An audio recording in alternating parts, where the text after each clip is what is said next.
Dalla tarda serata di venerdì 20 gennaio fino alle 2 di sabato, i vigili del fuoco di Frosinone sono stati impegnati nel comune di San Donato Val di Comino e in località Forcadacero per liberare le strade ostruite dall'intensa nevicata, circa 20 le macchine in panne, e per ripristinare la viabilità.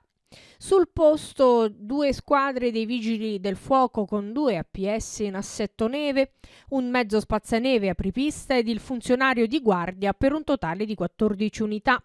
Il pronto intervento dei vigili del fuoco e le numerose attività svolte in accordo con la prefettura ed il sindaco di San Donato Val di Comino hanno consentito di liberare il tratto stradale appenninico tra Lazio e Abruzzo e la viabilità bloccata verso il comune di San Donato. Non si sono registrati feriti e contusi.